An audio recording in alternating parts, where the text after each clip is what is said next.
Thank you so much for joining us today. My name is MG Govia, and you are listening to Digging Deep, an Oki A11 podcast.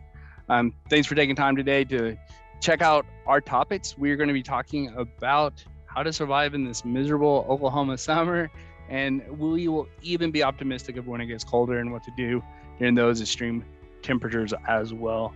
Our guest is JG, or John Graham. He's the Chief of Operations at EMSA Oklahoma. And John, let's start by you just letting us know a little bit about yourself. Yeah, first of all, thanks for having me. I really appreciate it. As MG said, I go by JG mostly. My name is John Graham. I've been in EMS for almost 30 years and kind of have done a little bit of everything. I've worked in the rural setting. I was a flight paramedic for about 4 years, so I've done it in the air.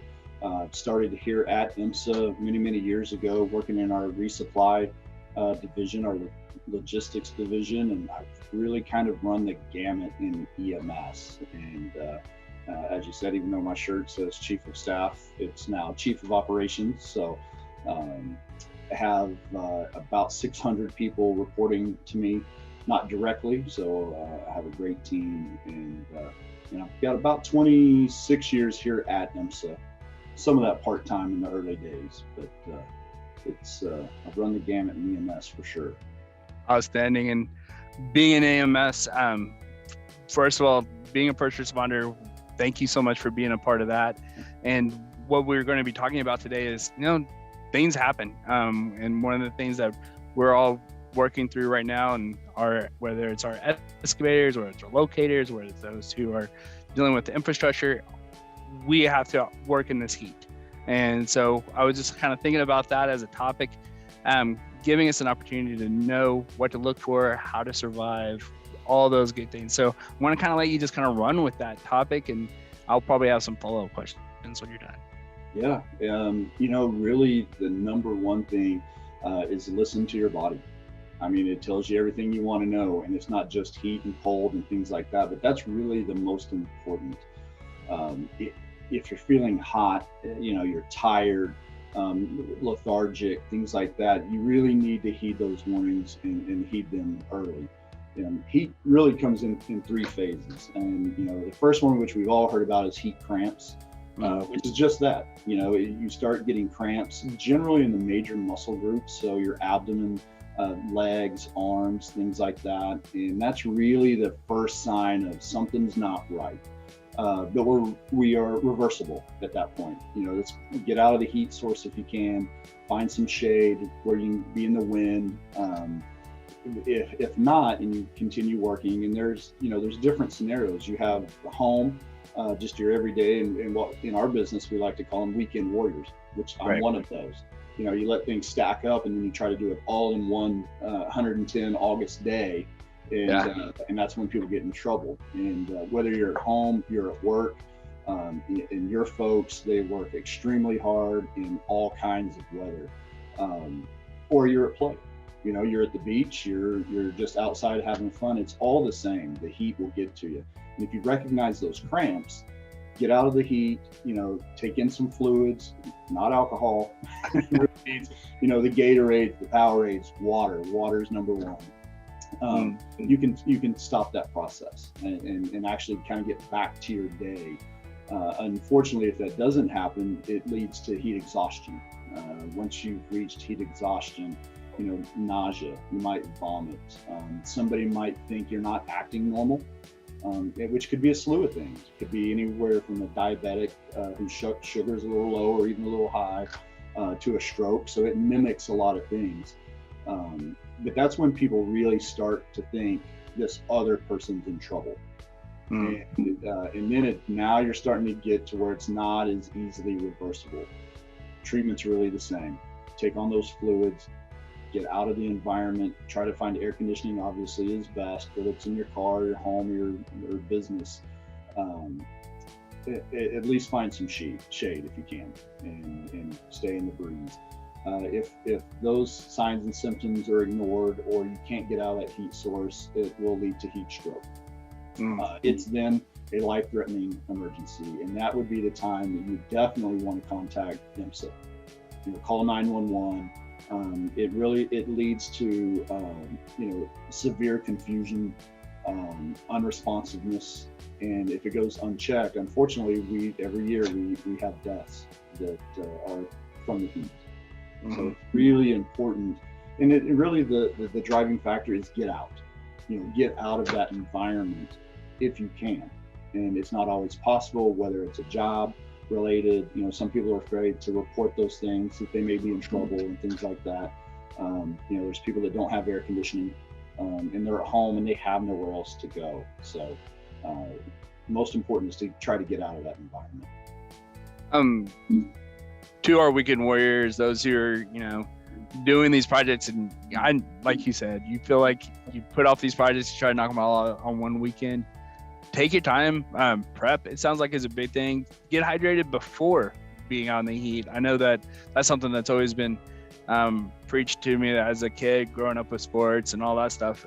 The hydration isn't just while you're in the heat, it's also before as well, right? Yeah, that's exactly right. And pre-hydrate. And here's the deal: when you're out in it and you're thirsty, you're late. You're already behind. So take in those fluids a few hours beforehand. Stay hydrated throughout the evening, the day before, when you're going to be outside. Lots of breaks. That's very important as well. So take those breaks as often as you can. Don't hurry. Don't stretch your. In my case, and I'll only speak for myself, lack of action for months. Try to get it done in a day. Right. It's just not how that works. And I know everyone's like, I've got to get it done Saturday and Sunday. Stretch it out as much as you can, but take frequent breaks, stay hydrated. Again, if you're thirsty, you're behind. You're behind. Yeah. Is it true on the nutrition side? I know you mentioned alcohol, but caffeine as well. Like, both of those aren't good for hydration. Right. Yeah, okay. They're not. And that's exactly right. And one thing I hear a lot is, I drank a gallon of iced tea. Well, tea is a diuretic, and and it'll make you urinate and things like that. So it's not helping you either. It's 99% water, but right. That 1% of tea is what does the damage. And gotcha. So it's really, it's water, it's the protein drinks, things like that. Electrolytes is important. And another key factor is just being prepared, whether it is pre-hydration or the way you dress. A hat always in order, especially when your head looks like mine. You have to for multiple reasons. Right. But wear a hat, light colored clothing, sunscreen, things like that. Wear sleeves. Today's technology in clothing, you can wear long sleeves in August and it's 105 degrees outside, and you're actually cooler than you are without long sleeves on. So you have moisture picking clothing, and you don't have the sun beaming down on you. So it's just really about planning and being prepared for your day out. So we see a lot of those weekend warriors. What we don't see a lot of are the people who do it for a living. Our roofers, the people in your organization, things like that, because one, they're acclimated. Two, they've learned along the way what they need to do to be prepared. And the ones that we see that are truly in an emergency really are people that, have no plans for that day and they were invited somewhere, they got caught out, and just totally ill prepared. Those are the ones that we see mostly. Yeah. While we were talking, I had a flashback story to the hottest day of my life. I grew up in a small town, Luther, Oklahoma, and I got recruited to help with some hay bales. And every Oklahoman, I think, has to do it at least once. I think it's like in our Constitution somewhere. But yeah, it was like 104 degrees, July 5th, if not the 4th. And I still remember getting to the point of heat exhaustion. And I've never happened to me before. I was a 17-year-old kid, and I got all the way up to heat exhaustion. I was loopy. Didn't know how I was on the back of a truck all of a sudden. Like, I still remember that to this day. And it's been a driving force. So when I had the opportunity to reach out to you to do this podcast, I'm like, I've been there. Like, I know just how easy it is, because 17, you think you're invincible. I was athletic still, playing high school football and such, throwing hay bales around. I can do that. and lack of preparation, not knowing what was going to take place and letting myself get dehydrated and all that stuff happen. So the heat doesn't discriminate. It doesn't care your age, anything like that. Now there are some people that are more susceptible, the elderly, the very young, just because their body doesn't regulate temperature like it used to. So there's people already at a disadvantage. Certain medications can do that, but yeah, it doesn't matter whether you're in good shape or not. And it's not a temperature thing necessarily. 110, or probably more realistic, right at 100, 101, 102 degrees, August, dry heat is hot, but we will see more problems at 90 degrees with 70% humidity. It's about that humidity. And, one of our big events we do every year is the Memorial Marathon. Rarely are they worried about the temperature. What they're worried about is the humidity, because the humidity is what really gets people. So it's just, you got to keep an eye on the humidity as well. Don't just look and go, oh, it's 85 degrees. Well, if it's 85% humidity, you're going to have the same problems and issues you would, with greater than 100 degrees. Wow. Is it because the humidity kind of plays a trick on you you feel hydrated because of the water in the air? I'm kind of making this up. So no, you can't, you can only sweat so much. And gotcha. You all walked out and you're instantly sweating and it's just nowhere to go. There's no real evaporation. Okay. That makes sense. And it will get you, get you quick. Gotcha. On this topic of like just overall nutrition, I know we've talked about hydration, electrolytes, protein. Is there better, like healthier foods that we can handle this stuff with, or is that more about the liquids than the solids that we really need to worry about? It's really about the liquids mostly, but eating light. And I don't necessarily mean small portions, while that has other benefits. Certainly, eating a salad or something like that, a tuna or something that's light on you versus a steak. Right. In Oklahoma, a chicken fried steak, of course. There you go.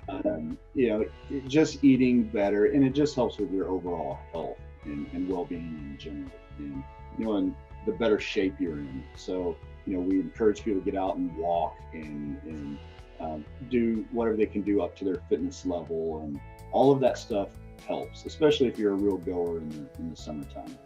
Awesome. So we've kind of made sure we understand where our weekend warriors, those who are taking on special projects, they're in the heat. Those professionals, hopefully they're learning their lessons early and getting them out of the way. But if you're new to a work crew or a new force that you're working with, and you're not getting those breaks, you're not getting the opportunity to recuperate every once in a while, get in the shade, get some more liquids, all those things, look for alternatives. There's plenty of opportunities for you to reach out to OSHA and other organizations. So keep that in mind. Your life is more important than whatever that project is or whatever that job is. So listen to your body, listen to what's going on. If you're, like JG said, if you're thirsty, it's already too late. So stay on top of that. We're looking out for you as well in this. It's easy to focus on the people who are going to just do this weekend warrior stuff, but there's some new people coming into the workforce every day, and we're looking out for you as well. Let's look at another thing. With extreme temperatures, we can be optimistic. We've already talked about the heat and what's taking place right now in our summers. It's eventually going to get cold. It happens every year. Pretty much the opposite. Like, how do we handle cold weather, JJ? Yeah, it's really a ton about preparation. When you leave the house, and it's literally, if you're leaving the house for 2 seconds to check the mail, you have to be prepared to be out in it for hours. What we see a lot is we see people that'll go out to check their mail. If it's down at the curb, they'll slip or fall on the ice or snow. They may or may not knock themselves out. They may dislocate a hip, something like that, and they can't get up. and they're totally ill prepared for the weather. And if no one's around and they don't have their cell phone on them, then they're stuck. And they're at the mercy of somebody finally either hearing them cry out or, maybe someone driving down the road. So it's really, and I can't stress it enough, even if you're only going to the curb, be prepared. Wear your socks and your shoes and your pants and your jacket and your hats and your gloves and all that, because you never know. I've made a lifelong career of accidents and mishaps and things like that, and we see it all the time, and I'm guilty of it. I'm just going to do this real quick. Well, I've made a living on people doing that, and then something adverse happening to them. So be prepared, especially if you're going to get out in the ice and you're going to drive somewhere. Have extra blankets in your car, have gallon of water or two in your car. Always have a charged cell phone. And we tell people, when you go to the mailbox or you go for that errand, have your cell phone with you. That's your lifeline. There, if you do fall, at least you can call somebody. If you're uninjured and just can't get up, call a neighbor. If you are injured, obviously call 911 and let us come out and evaluate you and get you where you need to go, whether it's back in your house or whether it's the hospital. But be prepared. That's really the key to winter weather. Yeah, and obviously that speaks volumes to the layers and being warm while you're out. Hydration is also important with the cold weather, is what I understand as well. Could you elaborate on that a little bit? It's the same thing. Is the more hydrated you are, kind of the better condition you are. Again, you don't know alcohol. There's certain medications and things that kind of naturally draw the blood flow to the core and things like that. And that's what happens in the winter. Your body wants to protect your core, your brain and your heart and lungs. So you'll see some extremity issues if people are out there very long, especially if they've been drinking. Just hydrate and be careful and be prepared all the way around. And it's really about preparation, which leads towards what you guys do. Right, exactly. Before you go dig a hole in your backyard, you got to prepare. You can't just go dig a hole. And even if it's to put one little pole, and it's just a part of being safe all the way around. It all just kind of comes back to preparation. Did you do what you needed to do prior to the work, prior to leaving the house in the winter, prior to doing the housework in the summertime? It's just preparation. Awesome. Okie 811 hosts live webinars every other Wednesday at 2 p.m. local time. These webinars cover a wide range of safety topics for both members and excavators. If you attend our live webinar, you will receive a certificate of attendance. And if you aren't able to attend the live webinar, register anyhow to receive a recording of the webinar the following day. To check out our webinar schedule, go to the Education Events page on our website, okie811.org. If you have questions or suggestions for topics for future webinars, please contact us at education@okie811.org. Hey JG, with you being a first responder for so long, a lot of things happen out in the excavation industry. There's accidents, unfortunately, where maybe someone didn't call 811 before they were digging and something didn't get marked, and now they're calling 911 because an accident happened. Have you ever had to respond to a situation like that? I have, and it happens multiple times a year. It's frequent, relatively frequent, that somebody has struck a gas main or an electrical line, things like that. And unfortunately, we've had calls where people have died as a result. And again, it just lack of preparation, and it's very important. And we see it a lot, and we see it from major companies to individuals just doing a quick something in their backyard. So again,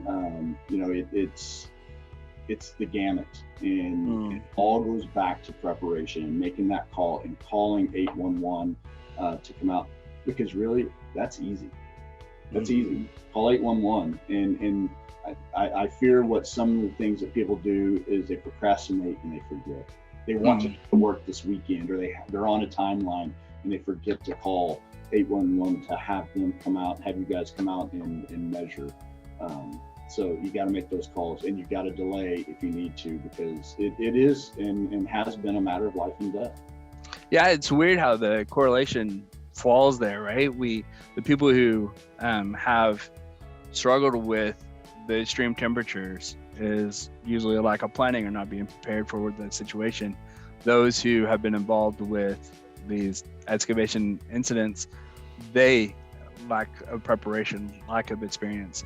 And so when it comes to our homeowners or our weekend warriors on those DIY projects, a lot of times they'll call us like on a Thursday or a Friday, letting us know they're going to dig on Saturday.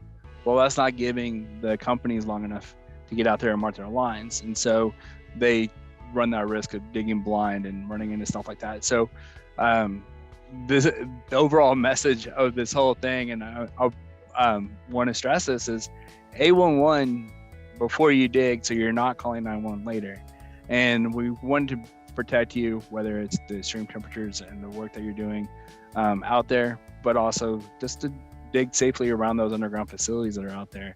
And they're going to be safe by calling us here at Okie 811. So I think that's a great little catchphrase. Call 811 so you don't have to call 911. It is. And it is extremely important. And the work that you guys do is very, very important. And it just kind of a lot like EMS is, you need to be a forethought, not like us, an afterthought. Right. After something has happened. But even when they call beforehand, it's, you call a number and somebody shows up and they do their thing and it's great. And, in the best of days, people don't even really know we're here. Right. They just, I called the number and it happened and everything went great. Yeah. So yeah, I think that's a great way to wrap this up. The information that we shared today is going to help our listeners with the extreme temperatures, how to survive out there, and then of course the importance of 811 calling us before you dig, so that you're not calling 911 because you accidentally hit something or causing any type of emergency in that regard. So JG, I really appreciate you joining us today. Your years of experience, thank you so much for making a career being a first responder. That we thank you so much for that as well.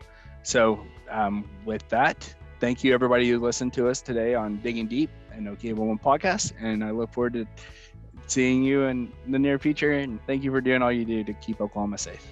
Thanks everybody. Bye.